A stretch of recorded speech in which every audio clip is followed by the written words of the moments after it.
Cuando yo era pequeño, éramos miembros de la iglesia Cipolletti Río Negro. Yo conocía al Señor ahí. Mi vecinita de al lado era católica.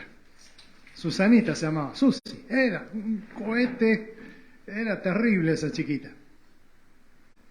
Iba a otra iglesia, a la católica. Ella iba a la iglesia que estaba enfrente de la plaza, grande. Y nosotros íbamos a una iglesia que estaba hacía unas 2 cuadras, también bastante céntrica, y para mí esa era la iglesia normal, una iglesia normal. Papá era el pastor, íbamos ahí, íbamos los domingos, a la mañana, escuela dominical y culto, íbamos a la tarde y íbamos entre semana. Todas las semanas, todos esos días que les conté.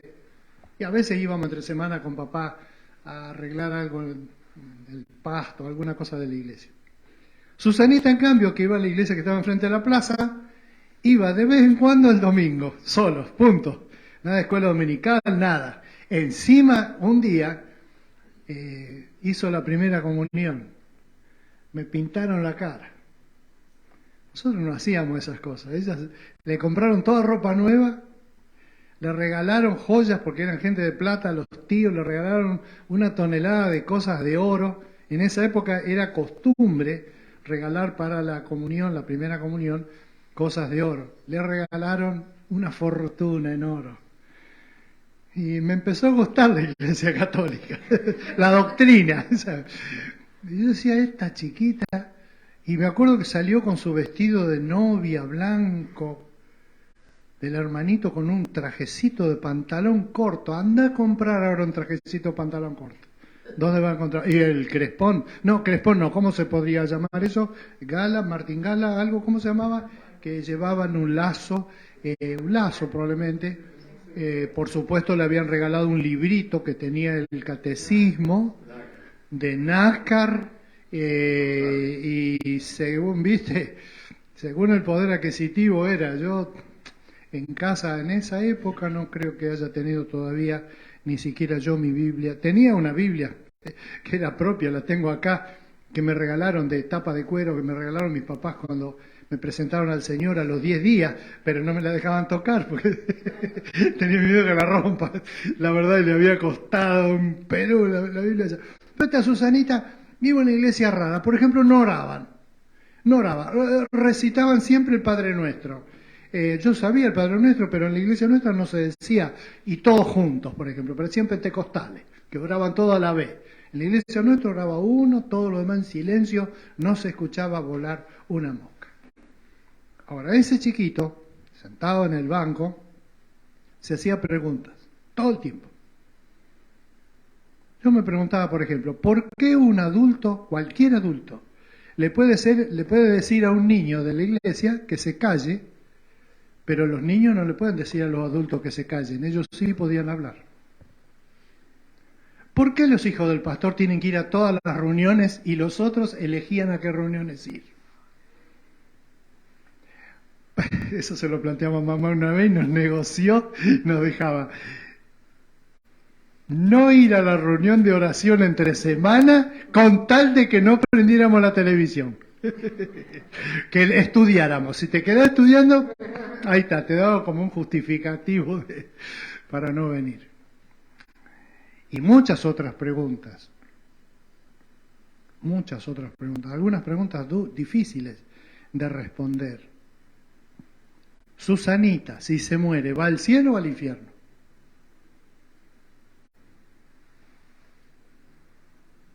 Porque ella no sabía nada de la Biblia, ni sabía que existía la Biblia. No creo que hayan tenido en la casa de ellos, que tenían mucha plata, pero no creo que hayan tenido una Biblia.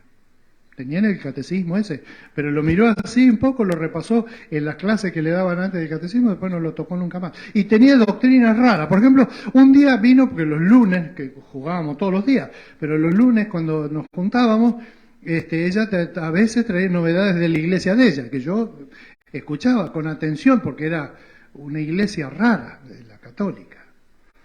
Y entonces me contó un día que habían aprendido en la iglesia que cuando vos haces algo malo, Dios agarra un clavo largo así, te lo clava en la cabeza.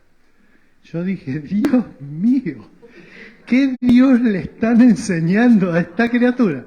¿Saben qué es? Después de grande lo supe.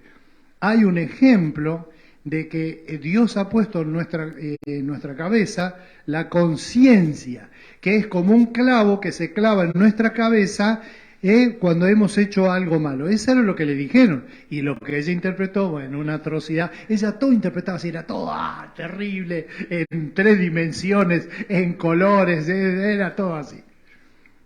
Ahora, ese chiquito, ahora tiene 71 años, se pregunta todo el tiempo, ¿cómo que una persona va a la iglesia, a la reunión, y lleva el teléfono? Cuando yo tenía 7 años, nosotros no teníamos teléfono, no había teléfono en casa. Nadie tenía teléfono. Había uno, creo que en casa había uno cerca, en la farmacia había. Y entonces cada tanto me permite, porque tengo teléfono medio semipúblico era eso. Teléfono no tenía casi nadie. Ahora todo el mundo tiene teléfono, ahí debe haber 2, 4, 6, 8, acá nomás hay una docena de teléfonos fácilmente. ¿Cómo teléfono? Que cualquier domingo te va a caer una mujer con la plancha, la tabla de planchar y va a planchar en la mitad del culto. Más respeto, viejo. Entonces por eso no trae la plancha al culto. Son cosas raras en la iglesia. Aparece gente tatuada. Cuando yo era chico nunca había visto a nadie tatuado. A nadie.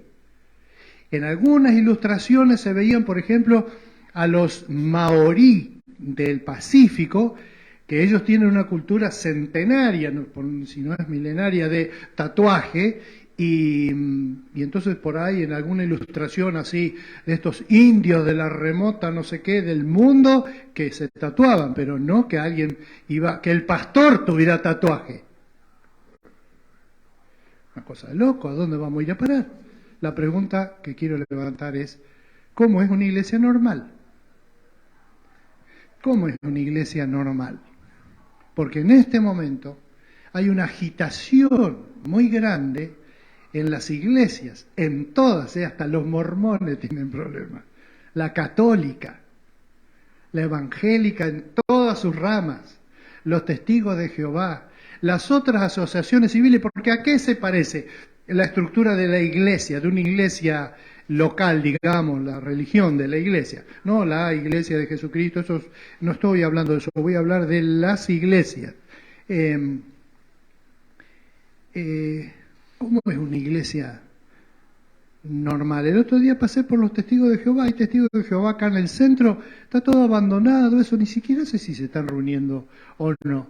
Después de la pandemia, según dijo el pastor Jacinto, más o menos hay estudios que según diferentes partes del mundo es diferente, pero de la gente que asistía normalmente a las iglesias evangélicas, ha habido una merma alrededor del 40%. Es decir, una iglesia que antes iban 100 todos los domingos, ahora van 60 todos los domingos.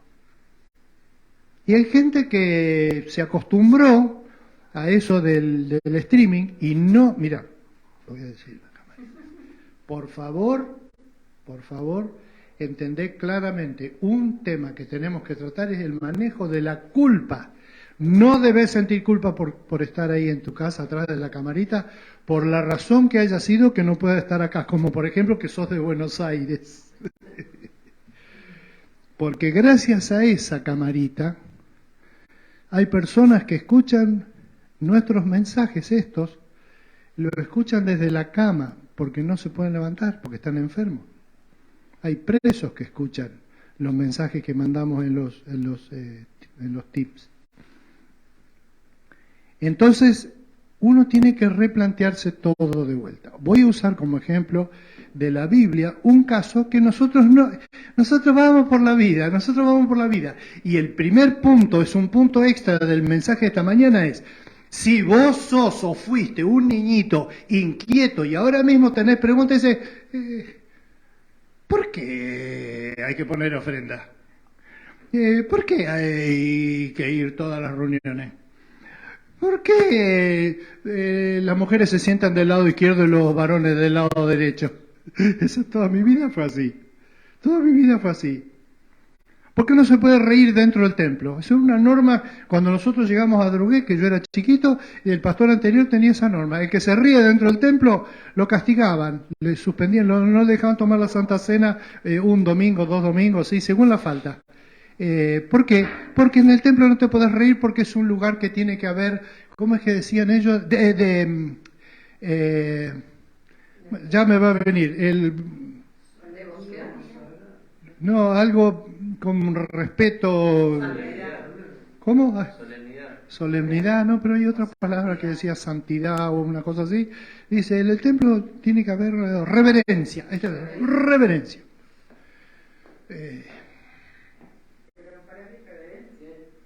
Exactamente, esa era la idea. Que en el templo vos venías así, calladito, a llorar a la iglesia. Y mucha gente tiene preguntas, y algunas personas nuevas especialmente tenían preguntas para decir, pastor, ¿por qué no me puedo acostar con mi novia antes de casarme? ¿Dónde está escrito? Lo quería matar, ¿no? ¿Por qué no? Punto.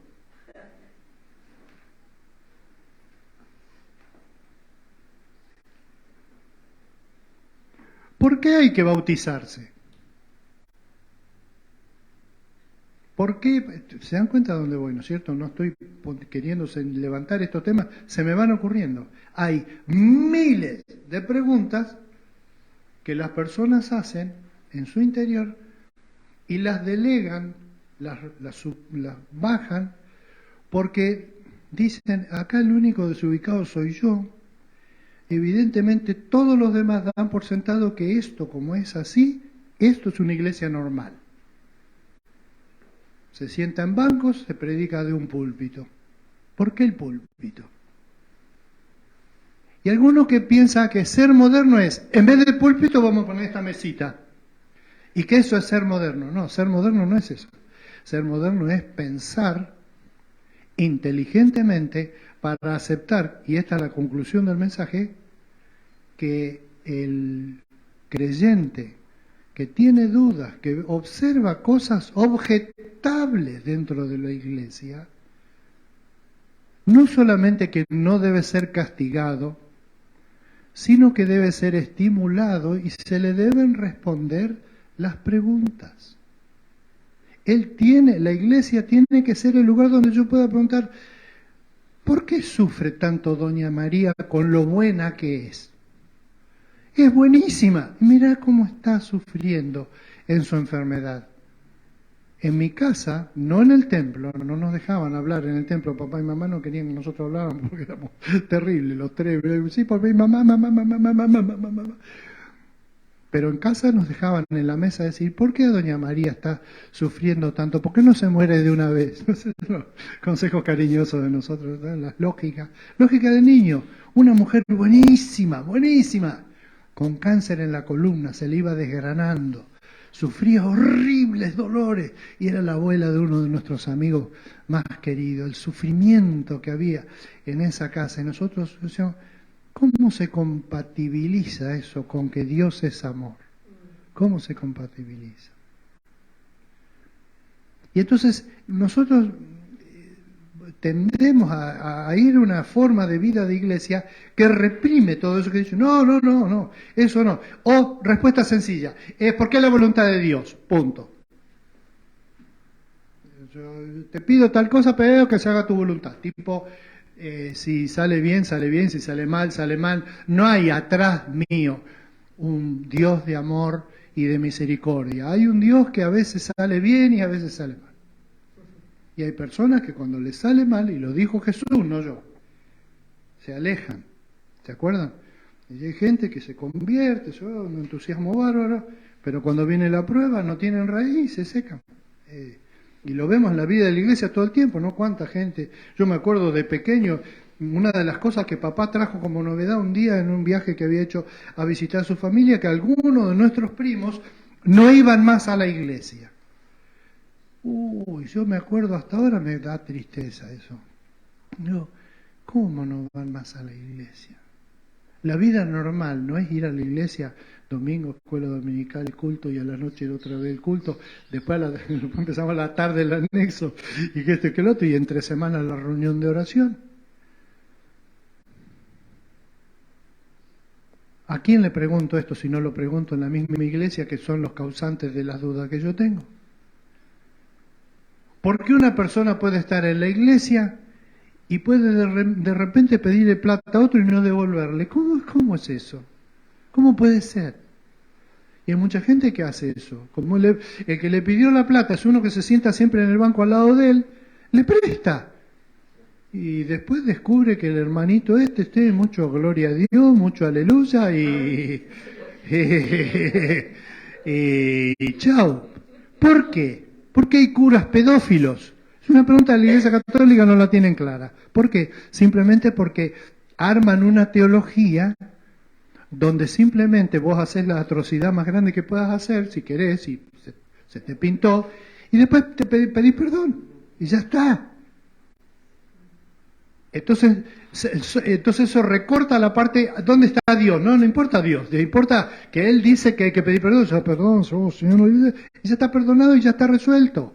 Y es un problema que tiene la Iglesia Católica institucionalmente, porque con esa doctrina, aún el Papa no puede no perdonar, y entonces lo que hacen es tratar de que eso vaya lo más, que se arregle solo, que el tiempo nos mate a los dos, como dice el tango.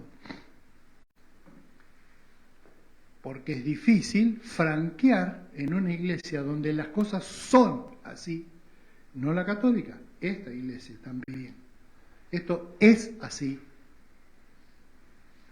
Entonces, si esto es así, lo único que me queda a mí es agachar la cabeza y hacer así, o irme. Ningún espacio de diálogo, ningún espacio. Otro tema curioso de la Biblia, que voy a predicar de él hoy, más tarde, dentro de un rato. Hay un caso en la Biblia que yo quiero traer que se conoce con el nombre de el Pentecostés de los gentiles. Ustedes saben, leyendo el libro de los Hechos, esto está en 10 por si lo quieren ver en el teléfono, porque es gracioso, es muy gracioso, que hubo 2 Pentecostés. Conocen el Pentecostés de Hechos 2. Estaban como 500 reunidos en un altillo, en una casa, en una terraza, en un quincho de primer piso.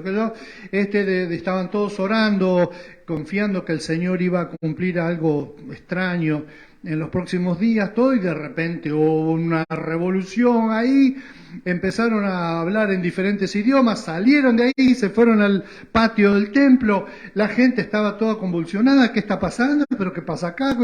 No, vamos para acá. Se sorprendieron que los escuchaban hablar a los apóstoles y a todos los otros, los escuchaban hablar en las lenguas que ellos hablaban.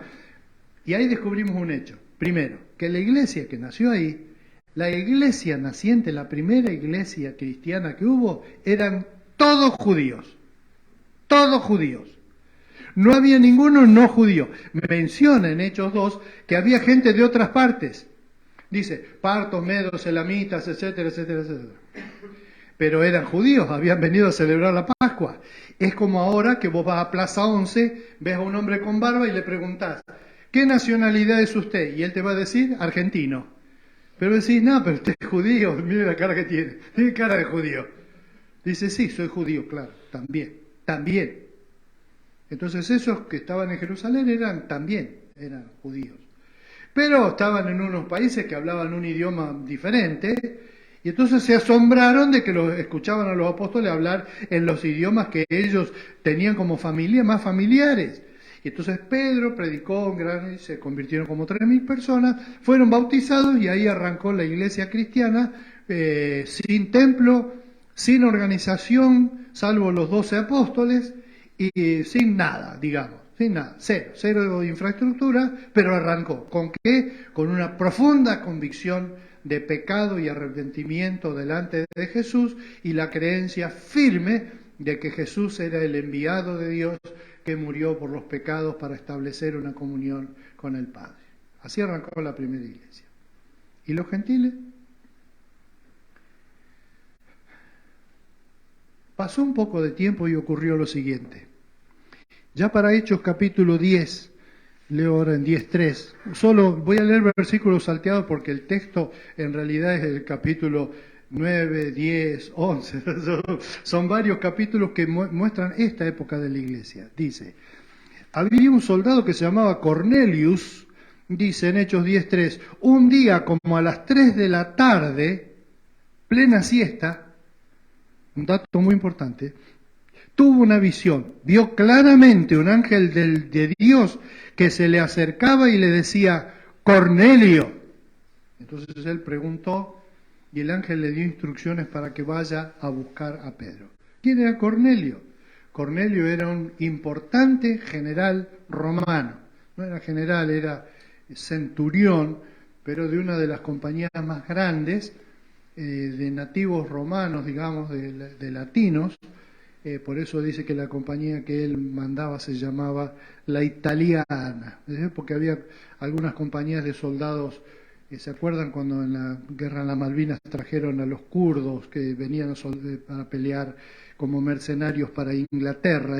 También el ejército romano tenía personas que se anotaban, digamos, para trabajar de eso, de soldados romanos, digamos. Y había compañías, entonces había compañías de grupos étnicos diferentes, pero esta que él mandaba era muy importante justamente porque eran todos nativos, eran todos latinos, digamos, italianos, y se llamaba la italiana. Era un hombre importante, pero era un hombre, dice la Biblia, dice acá, a ver, lo voy a buscar porque no quiero decir. Él y toda su familia eran devotos y temerosos de Dios. Realizaban muchas obras de beneficencia para el pueblo de Israel y oraba a Dios constantemente.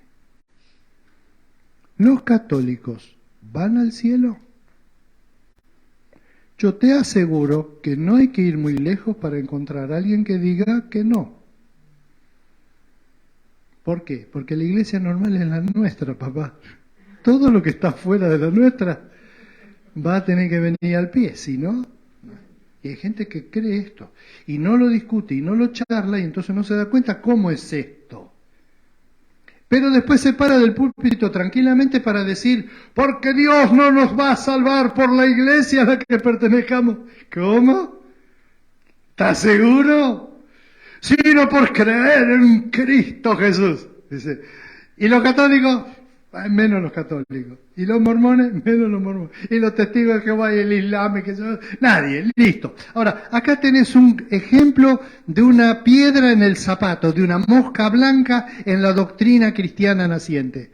Un tipo que es romano. ¿Es circuncidado? No.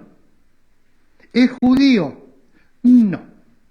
Todos somos judíos y ahora viene un tipo que no es judío, que encima es romano, que encima van proclamando al Dios del emperador, encima son todos unos inmorales y hablan todo así, como italiano, todos hablan así, ese no puede ser hijo de Dios, pero el tipo era hijo de Dios, él y toda la familia. Y este es el primer caso, Cornelio, un desafío para la primera iglesia de judíos.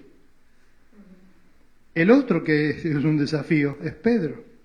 En Pedro 10:10 dice que Pedro tuvo algo de hambre y quiso algo de comer y mientras se lo preparaban le sobrevino un éxtasis. Pedro ya era más fácil para Dios porque Pedro estaba acostumbrado a las visiones de Dios. Todos ustedes que están acá conocen lo que es tener visión de Dios.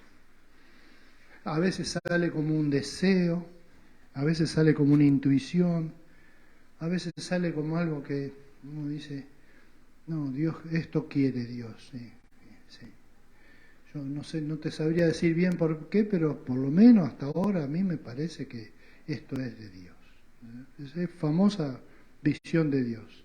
Solo que a Pedro le dio justo antes de comer algo, también a la hora de la siesta. Parece que en el reino de los cielos los ángeles a la hora de la siesta no tienen nada que hacer. Y salen a visionar gente. A Pedro. ¿Por qué Pedro? Porque si entre todos los judíos que había entre los apóstoles todavía Pablo estaba recién asomando la nariz, pero para los otros Pedro era el judío. El judío. Era cumplidor, era ferviente, era creyente, era practicante, era convencido, era una persona de firmes convicciones, como todo buen judío contemporáneo a Jesús podía tener. Había estado con el liberal de Jesús unos 3 años, pero él seguía siendo un gran judío. De manera que Dios, como Dios es más vivo que todos nosotros, le hizo bajar una especie de lona que tenía diferentes tipos de animales. Ustedes saben que es el tema de qué animales se comen, qué no, cómo se comen, qué no. Hasta ahora los judíos tienen un tema con eso que se llama la comida kosher o kasher, que quiere decir no se puede comer cualquier cosa. Hay algunas cosas que no se pueden directamente comer y algunas cosas se pueden comer con cierta preparación, no así nomás. Bueno, el Pedro kosher recibe una voz del cielo mientras baja el lienzo ahí que dice: bueno, Pedro, matá y comé. Que justo lo agarraron con hambre porque le estaban por preparar algo para comer, ¿no? Un sandwichito, algo. Y le mandan semejante cantidad y entonces él automáticamente respondió: no, Señor, yo jamás he comido nada inmundo. Ahí en el lienzo, yo me imagino, había perros, gatos, todo. Dice, ¿qué se cree? ¿Que soy coreano yo que voy a comer un perro? Que tiene un criadero de perros para comer. No, eso no se hace, ¿eh? Mamá, ¿por qué no comemos perro nosotros? No, ¿cómo se te va a ocurrir comer perro? ¿Qué vamos a comer hoy? Pollo. Dice, ¿qué diferencia hay desde el punto de vista zoológico entre comer pollo y comer perro? ¿Se dan cuenta? Es cultural. Y entonces la voz de Dios le dijo a Pedro: lo que yo te ofrezco, no me lo llames vos inmundo. Inmundo en realidad no era como asqueroso, como un insulto, sino en el sentido de está del lado de lo que no se puede comer y no lo voy a comer. Y eso lo iba a llevar a, si está del lado judío, lo voy a predicar y le voy a creer la conversión. Pero si está fuera del judío, no le voy a creer ni la conversión, no lo voy a aceptar. Esto planteó, y es curioso porque aún la denominación pentecostal nació con la idea del primer Pentecostés.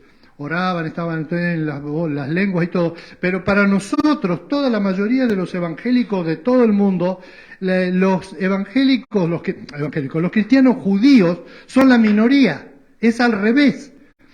Y entonces para nosotros es más cercano este Pentecostés que el Pentecostés de Jerusalén. Este fue en otra ciudad, en una ciudad más pagana, digamos, en Antioquía, donde vivía este hombre, pero que era un hombre santo, que agradaba a Dios, pero que su religión que practicaba era una religión como naturalista, digamos, simplemente oraba y hacía bien lo que podía y se guiaba así a la que te criaste. Y lo que ocurrió fue que Dios le habló a Cornelio para que busque a Pedro, que en ese instante estaba en Azoto, o sea que estaban relativamente cerca, igualmente eran como un par de días de camino, en la costa del mar Mediterráneo. Dice: anda a buscar a este tipo. Pedro, que era bien vivo, se hizo acompañar con personas para ir ahí. Para que lo que pase con esta gente, a los judíos conservadores de allá, les quede claro qué es lo que pasó, no que yo les cuento qué pasó y dicen: sí, contátela. Ahora resulta que Dios salva a Romano también. Dale. Y lo que pasó fue que a Pedro también se le advirtió: va a venir alguien a buscarte, anda. Y yo te voy a ir mostrando lo que tenés que hacer. Anda. Cuando Él te llame, vos anda. Y efectivamente se fueron. Esto levantó un escollo con el tema de los conservadores de la iglesia en Jerusalén, todos judíos. Había algunos judíos que eran re judíos. ¿Cómo se les iba a responder a ellos?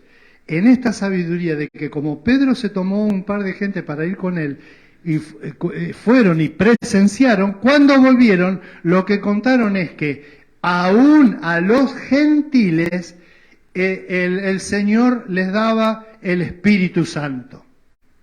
Porque las otras manifestaciones del Pentecostés, del primer Pentecostés, son exactamente las mismas que pasó sobre esta gente, que era Cornelio con toda su familia, con un montón de otra gente que también estaba en la misma condición. Tenían buena actitud hacia Dios, pero no tenían idea de Jesucristo, de nada. Ahora mismo, acá en la ciudad de Carlos Paz, hay personas que no tienen idea de quién es Jesús. Pues sí, no puede ser. Sí, celebran Navidad, celebran Pascua y todo. Sí, pero se puede hacer todo eso sin saber quién es Jesús. Hay personas que incluso usan el nombre de Jesús y sin saber de qué están hablando, con quién están hablando. Quiero dejar la solución, salteándome todos esos textos. Si alguno después lo quiere leer, le va a venir bien, le va a resultar gracioso descubrir con ese chiquito que hace preguntas, léete el texto y hacele preguntas. Y es, ¿cómo se soluciona esto? ¿Saben cómo se solucionó esto? De una manera que es un milagro de Dios. ¿Cómo haces vos para una iglesia, cuánto tenía? 3.000 miembros, decimos, que tiene 3.000 judíos, para convencerlos de que los gentiles también pueden recibir al Espíritu Santo? ¿Cómo haces?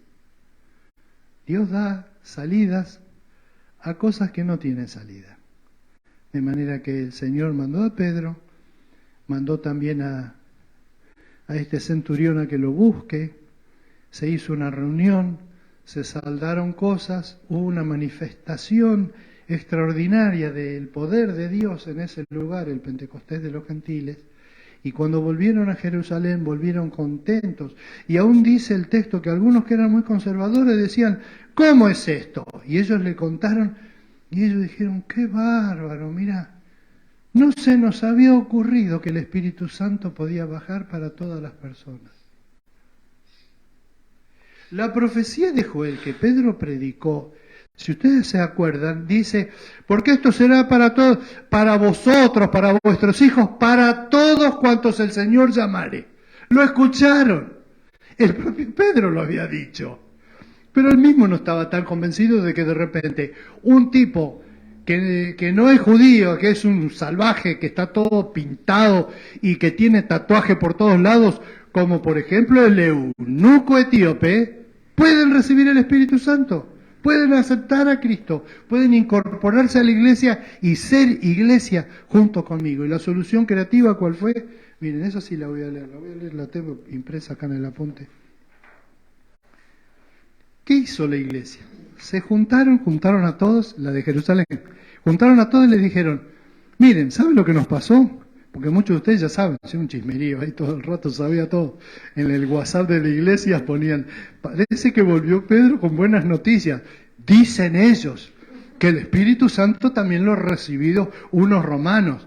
¿Romanos? Preguntó una. Los romanos son unas bestias que no saben ni leer ni escribir, que no van a venir a nosotros. Dice, no, hermana, es la obra de Dios. Si acuérdese que la profecía tal decía que tal, y el profeta Joel dijo que esto será para todo aquel que y Jesús dijo, todo aquel que cree en mí.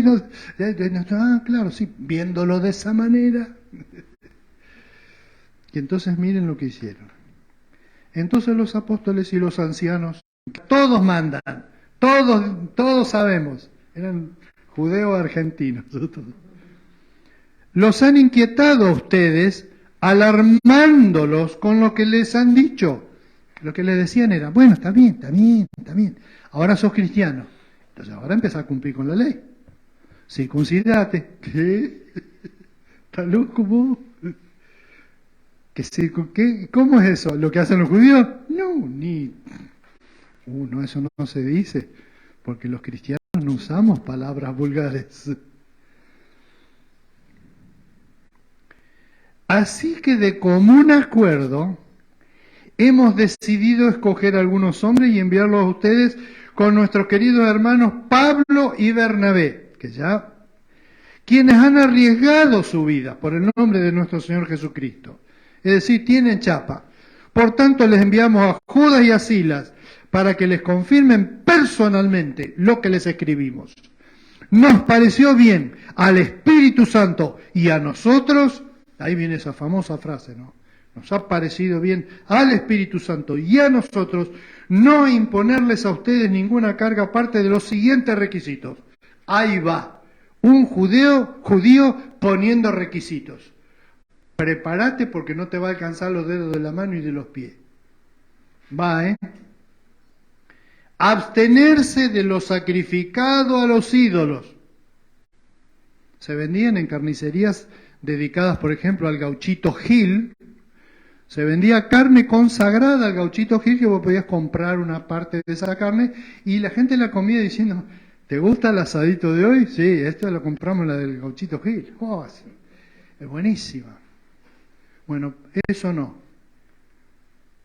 De sacrificado a los ídolos, de sangre, bebían la sangre, por ejemplo, mataban un toro y se chupaban la sangre con la idea de que la fuerza del toro se les venía a ellos. No lo hagan más. De la carne de los animales estrangulados, animales que a propósito los mataban sin sacar la sangre, como la técnica de campo mandan, sino dejándole la sangre, porque entonces ellos creían que comían, junto con el animal, también se comían la fortaleza, la viveza, la fortaleza del toro, la astucia del no sé qué, toda esa milonga que los paganos creían. Y de la inmoralidad sexual. Hay que hacer una lista, ¿no? Porque tampoco te van a cazar los dedos. Bien harán ustedes si evitan estas cosas. Con nuestros mejores deseos, firman al pie, pipo. Solución, si se fijan, no hay ninguna solución religiosa. No dice hay que ir los jueves, los martes, la oración. ¿Por qué? Porque encontraron una solución creativa que después obviamente viene en esa reconstrucción, cuando te hiciste una deconstrucción, se desjudaizaron. Pero ahora cuando se vuelven a recristianizar, va a aparecer eso de, bueno, pero reunémonos un día a la semana, así ya sabemos que ese día nos vamos a estar juntando todos. ¿Y dónde? En la casa tal y tal lugar, y así siempre funciona. El punto que quiero establecer es el siguiente. Hoy, nosotros tenemos que desconstruir las iglesias de donde hemos venido. Todas. La iglesia esa que yo conocí cuando era chiquito fue fantástica, fantástica, eran todos chilenos, había muy pocos argentinos, yo conocí ahí algunos chilenos sumamente pobres, pero fieles y muy fervientes en la fe. Bien, me tengo que olvidar de eso, porque acá hay gente chilena, pero no es la misma que yo conocía allá en el sur. Me tengo que olvidar de muchas cosas. Es como desarmar un juego, desarmarlo completamente y decir, esto no va más. Pero habría que agregarle esto y ponerle, y ahora estas ruedas no van más, hay unas mejores que vienen, que tienen, bueno, cambiar, o sea, sacar esa rueda y poner otra y así. Cuando vos termines eso, vas a terminar con lo mismo que desarmaste y volviste a armar, pero que alguno va a decir, eso no es lo que era antes. Así dejamos a algunos de nosotros comprar autitos de plástico y meterles plastilina adentro para que anden más rápido. ¿Ustedes conocen algún chico de la escuela primaria de hoy que compra autitos para rellenarlo adentro con masilla de gozo? No. Bueno, las cosas han cambiado. La iglesia tiene que cambiar. La pregunta es, ¿estamos dispuestos nosotros a cambiar? Porque significa rechazar o dejar de lado algunas cosas que no necesitan ser malas. ¿Por qué no? ¿Qué tiene de malo que uno se haga así? No tiene nada de malo. Pero la pregunta es, ¿eso responde a alguna verdadera razón bíblica, teológica? ¿O es simplemente porque como yo me crié así, porque eso es una iglesia a la que te criaste? Y un pastor que leí esta semana, dice él, a veces los cristianos deberíamos preguntarnos si nosotros debemos nuestro modelo de iglesia a la Biblia o al modelo del ideal americano de vida. ¿Conocen el ideal americano? Trabajar, ahorrar. Hay que replantearlo. La iglesia con escuela dominical, domingo a la mañana y todo responde al modelo rural de la vida del evangélico de Estados Unidos, del campo, de hace 200 años. Entonces alguna persona va a decir, ¿qué está mal la escuela dominical? No, y si es el mejor sistema que nos va a servir para estudiar la Biblia, bienvenida sea y la mantendremos. Pero ¿y si no? Usaremos otra forma. ¿Quién nos va a guiar para eso? ¿Dónde está escrito eso? En la palabra y en el Espíritu Santo, que nunca nos dijo, los largo para que anden solos y hagan lo que quieran, sino, yo los voy a guiar, voy a ir con ustedes. Jehová es el buen pastor. Él nos lleva al pasto y no nosotros solos. Pongámonos en pie para orar. Hoy se pasó el pastor. Me dije el culto. Perdón. Padre nuestro que estás en los cielos, vemos tu espíritu inquieto, transformador y renovador que hay desde siempre, solo que nosotros no lo hemos podido ver siempre así. Queremos que este Espíritu Santo tuyo, que nos muestra a Cristo, que nos reveló, si nos recordamos con cariño, el día que nos mostró el perdón de los pecados en Jesucristo, con mucha gratitud. Y entonces ahora también queremos seguir recibiendo cosas de tu Espíritu y no hacer las cosas por costumbre, menos por costumbres que a vos no te agraden, perdón, Señor, pero aún las buenas costumbres, ayúdanos a transformarnos, a deconstruirnos y a reconstruirnos en vos, a un nuevo ser, a una nueva vida, a una nueva perspectiva, a un nuevo entusiasmo, a todo nuevo, porque donde está el Espíritu del Señor, ahí hay libertad. En el nombre de Jesús, amén.